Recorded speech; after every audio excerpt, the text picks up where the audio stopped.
എല്ലാവരും തള്ളിക്കളയും, എല്ലാവരും ഒറ്റപ്പെടുത്തും, എല്ലാവരും കൈവിടും, എല്ലാവരും ഉപേക്ഷിക്കും. പക്ഷേ ആരൊക്കെ ഉപേക്ഷിച്ചാലും, ആരൊക്കെ തള്ളിക്കളഞ്ഞാലും, ആരൊക്കെ ഒറ്റപ്പെടുത്തിയാലും, ആരൊക്കെ കൈവിട്ടാലും, കൈവിടാത്തവനായി, ഒറ്റപ്പെടുത്താത്തവനായി, ഉപേക്ഷിക്കാത്തവനായി, തള്ളിക്കളയാത്തവനായി ഒരുവൻ നമ്മുടെ കൂടെയുണ്ട്. അത് മറ്റാരുമല്ല, സാക്ഷാൽ ഈ പ്രപഞ്ചത്തിൻ്റെ സൃഷ്ടാവായ, ഈ പ്രപഞ്ചത്തെ നിയന്ത്രിക്കുന്നവനായ യേശു കർത്താവ് തന്നെയാണ്. ആ കർത്താവ് നമ്മുടെ കൂടെ എപ്പോഴും ഉണ്ടായിരിക്കും. നമ്മെ ഒരിക്കലും തള്ളിക്കളയില്ല. തൻ്റെ മാറോട് ചേർത്ത് പിടിക്കും. തൻ്റെ ഉള്ളം കയ്യിലെന്നതുപോലെ കാത്തുപരിപാലിക്കും. തൻ്റെ കണ്ണിലെ കൃഷ്ണമണി എന്നതുപോലെ കാത്തുപരിപാലിക്കും.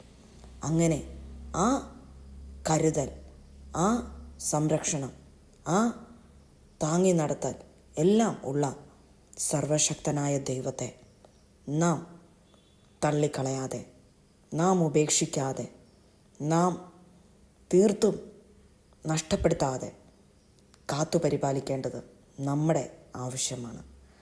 ആ കർത്താവിനെ നാം എന്ത് നഷ്ടപ്പെട്ടാലും കർത്താവിനെ നഷ്ടപ്പെടുത്താതെ നാം കർത്താവിൻ്റെ കയ്യെ കോർത്തു പിടിച്ചുകൊണ്ട്, കർത്താവിൻ്റെ മാറോട് ചേർന്നിരുന്നു കൊണ്ട് കർത്താവിനോടൊപ്പം നാം ഇരിക്കുകയാണെങ്കിൽ ആര് തള്ളിക്കളഞ്ഞാലും നമ്മെ തള്ളിക്കളയുകയില്ല, നമ്മെ ഉപേക്ഷിക്കുകയില്ല, നമ്മെ താങ്ങി വഴി നടത്തും. ആ ശക്തനായ ദൈവത്തെ നാം ആരാധിക്കുകയും മഹത്വപ്പെടുത്തുകയും പ്രതികൂലങ്ങൾ കടന്നു വരുമ്പോഴും, പ്രതിസന്ധികൾ കടന്നു വരുമ്പോഴും, എന്തൊക്കെ കടന്നു വന്നാലും ഒരിക്കലും നാം കർത്താവിനെ കൈവിടുകയില്ല എന്ന് നാം ഉറപ്പോടെ ഇരിക്കുകയാണെങ്കിൽ തീർച്ചയായും നമ്മുടെ കർത്താവ് നമ്മെ കോർത്തു പിടിക്കും. നാം തള്ളിക്കളഞ്ഞാൽ പോലും, നാം വേണ്ടെന്ന് വെച്ചാൽ പോലും നമ്മെ ചേർത്ത് പിടിക്കുന്നവനാണ് നമ്മുടെ കർത്താവ്. നാം പിന്മാറിപ്പോയാലും, നാം ഈ കർത്താവിനെ ഉപേക്ഷിച്ചിട്ട് നമ്മുടെ ഇഷ്ടത്തിന് നാം നടന്നാലും ധൂർത്തുപുത്രനെ തിരിച്ച് ഏറ്റെടുത്ത് തൻ്റെ മാറോട് ചേർത്തതുപോലെ നമ്മെ ചേർത്ത് പിടിക്കുന്നവനാണ് നമ്മുടെ കർത്താവ്. ആ കർത്താവിനെ നാം ഒരിക്കലും പറയാതിരിക്കുവാൻ നാം ശ്രമിക്കണം. ഒരിക്കലും ഉപേക്ഷിക്കാതിരിക്കുവാൻ നാം ശ്രമിക്കണം. നാം തള്ളിക്കളഞ്ഞാലും തള്ളിക്കളയുകയില്ല, നാം പറഞ്ഞാലും നമ്മെ തള്ളിപ്പറയുകയുമില്ല, നമ്മെ ഉപേക്ഷിക്കത്തുമില്ല. അത്രയും മകൾ സ്നേഹം നിറഞ്ഞ ആ കർത്താവിനെ നാം ആരാധിച്ച് മഹത്വപ്പെടുത്തിയാൽ നമ്മുടെ ജീവിതത്തിൽ നഷ്ടങ്ങൾ മടക്കിക്കിട്ടി, നമ്മുടെ നഷ്ടങ്ങൾ നമ്മുടെ ജീവിതത്തിൽ അനുഗ്രഹമാക്കി തന്ന് നമ്മുടെ നഷ്ടങ്ങളെല്ലാം ഇരട്ടിയായി മടക്കി തരുവാൻ കഴിവുള്ള കർത്താവാണ് ആ കർത്താവ്.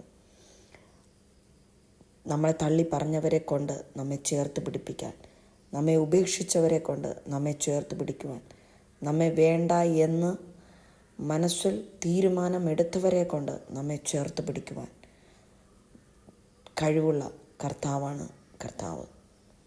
നാം കർത്താവിനെ സ്നേഹിക്കുന്നുവെങ്കിൽ, കർത്താവിനെ മുറുകെ പിടിക്കുന്നുവെങ്കിൽ, നമ്മെ തള്ളിപ്പറഞ്ഞവർ, നമ്മെ ഉപേക്ഷിച്ചവർ, നമ്മെ കൈവിട്ടവർ, നമ്മെ വേണ്ട എന്ന് അവരുടെ മനസ്സിൽ തീരുമാനമെടുത്തവർ തന്നെ മടങ്ങി വന്ന് നമ്മെ ചേർത്ത് പിടിച്ച് നമ്മെ സ്നേഹിക്കുന്നത്, നമ്മെ മാനിക്കുന്നത് എല്ലാം നമുക്ക് തന്നെ കാണുവാൻ സാധിക്കും. അതാരിലൂടെ?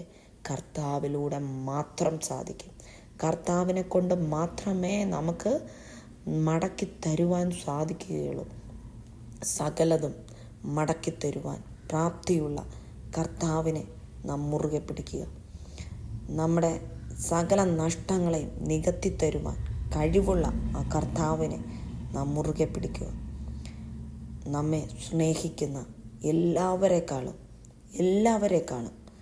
നാം സ്നേഹിക്കുന്നവരെക്കാളും നമ്മെ സ്നേഹിക്കുന്ന, നമ്മെ ചേർത്ത് പിടിക്കുന്ന ആ സർവശക്തനായ ദൈവത്തെ നാം മുറുകെ പിടിച്ച് നാം മുന്നോട്ട് പോയി നമ്മുടെ മുന്നോട്ടുള്ള ജീവിതം നാം നയിക്കുന്നത് നമുക്ക് എത്രയും അനുഗ്രഹത്തിനും നന്മയ്ക്കും കാരണമായി തീരും.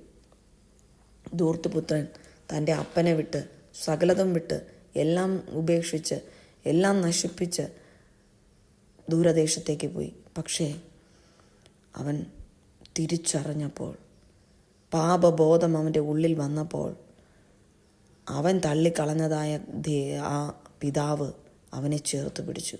അതുപോലെയാണ് നമ്മുടെ കർത്താവും യേശു കർത്താവ് നമ്മെ ചേർത്ത് പിടിക്കുന്നവനത്രേ, നമ്മെ ഉപേക്ഷിക്കാത്തവനത്രേ, നമ്മെ ആശ്വസിപ്പിക്കുന്നവനത്രേ, നമ്മെ അവൻ്റെ മുദ്രമോതിരം നൽകി നമ്മെ മാനിക്കുന്നവനത്രേ. ആ കർത്താവ് നമ്മെ മുദ്ര ചെയ്തിട്ടുണ്ടെങ്കിൽ, ആ കർത്താവിൻ്റെ മുദ്രമോതിരം നമ്മുടെ ജീവിതത്തിലേക്ക് കടന്നു വരികയാണെങ്കിൽ, ആ മോതിരമുള്ളവരുടെ പിശാചിന് തൊടുവാൻ സാധിക്കുകയില്ല, പിശാചിന് നശിപ്പിക്കുവാൻ സാധിക്കുകയില്ല. പിശാച് തൊടത്തില്ല, ഒരു കാരണവശാലും തൊടത്തില്ല.